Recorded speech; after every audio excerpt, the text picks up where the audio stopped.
fine. I've got a supplementary order paper. You're in the schedule. Ruth Dyson, the Honourable Ruth Dyson. Mr Chairman, thank you very much. You'll be delighted to know that I want to speak to part 2, which starts at clause 17 goes through a novel approach. Goes through to clause 20 and includes the schedule in this particular debate, and it includes a supplementary order paper dealing with clause 18 and the schedule.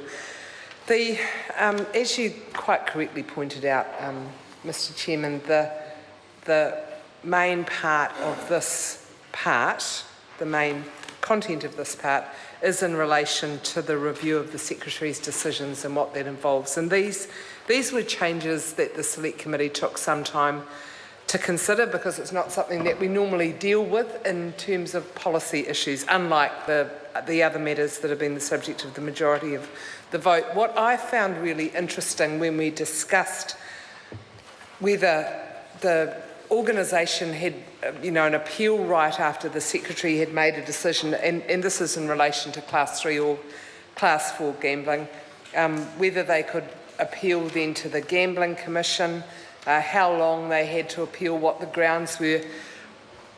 What the debate indicated to me was that the nature of the organisations that we're dealing with has changed substantially since the first major gambling legislation in 2003, and I think that's something that the House, not during this debate, but at some time should give quite a lot of consideration to, and I don't think that our Parliament has done that in the consideration of gambling legislation. The highly competitive nature between the organisations seeking to get, more pokie machines, basically, and then after that, when they are granted a licence, or if they're refused a licence, how they're able to appeal, how long that's going to take. And the reason that it was so important for the organisations, and they made such a song and dance about it, was because their businesses depend on it. And I don't think that's how these organisations were originally established, or if it was certainly never the intention of the gambling legislation originally. But what we've got now is an entirely different sector. We have vending operators who are dependent on their pokie machines in order to run their business. It's quite a, cart before the horse, and that's why the Secretary's decision, the appeals to the Gambling Commission, how long that takes, how many licences they're allowed, what are the terms for withdrawing a licence, all those issues were drawn into far greater tension, I guess.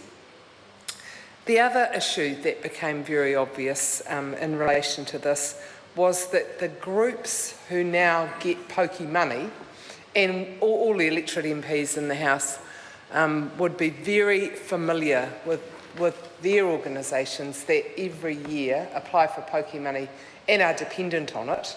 The nature of their reliance, I think, is another problem that at some stage this Parliament needs to grapple with. They had exactly the same concerns about the issues that are outlined in clause 17, 235A, about the review of the decision, the grounds for the decision, the appeal to the Gambling Commission, the opportunity to apply for a judicial review. Some of them talked about how they'd have to basically get pokie money to pay for a judicial review to then be able to maintain the pokie operations of the organisation that they had a relationship with. So it's not a healthy situation, actually.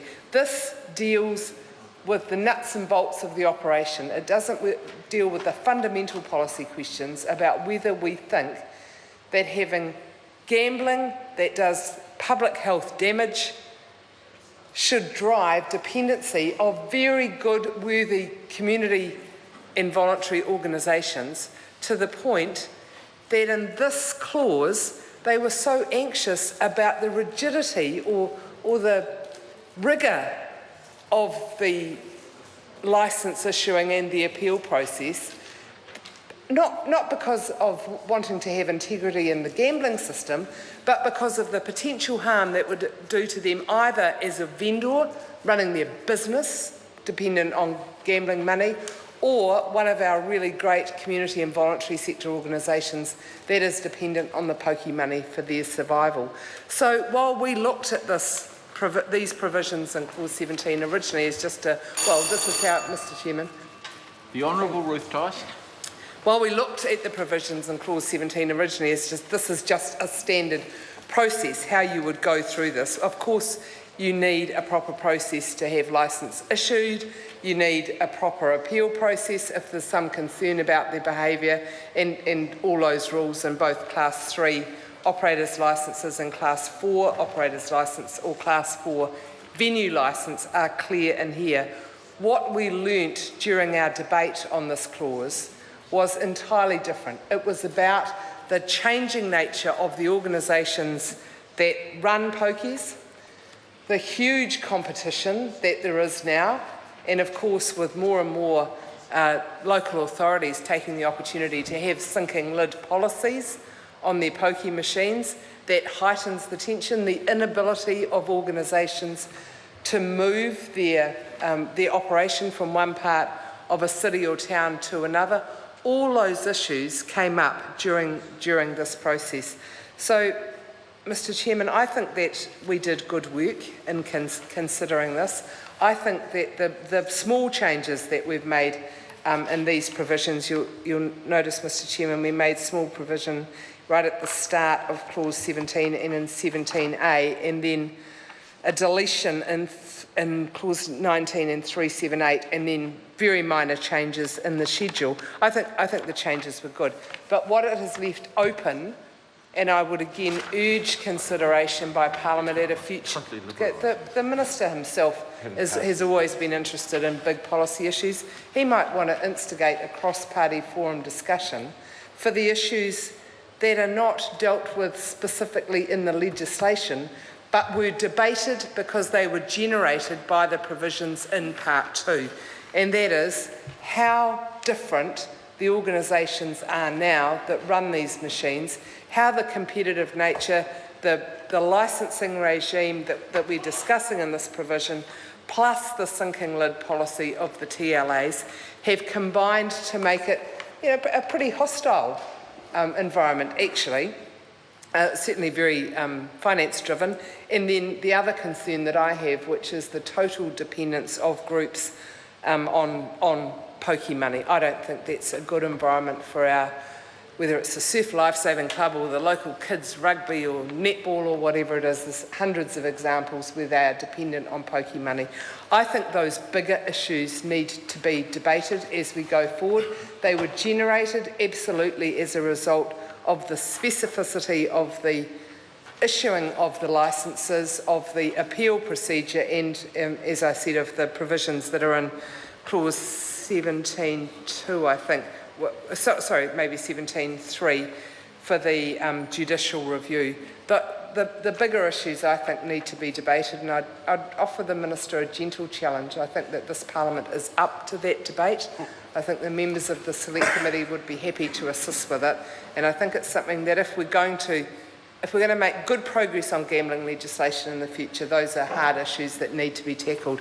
Just in conclusion, Mr Chairman, I want to briefly refer back to the provisions that are in the SOP in the name of Denise Roach, SOP 120, dealing with Clause 18. I listened very carefully to the Minister's explanation of why the prohibition on commission-based payments had been made, and this is another attempt.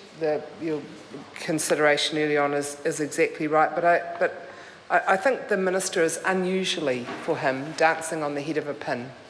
He is certainly saying that this is not the way it's necessarily going to go because the regulations haven't been promulgated. Sometimes when a politician says, "Trust me," you'd laugh. I do actually trust the Minister when he makes a contribution in the House, that what he says is what he believes and what is true.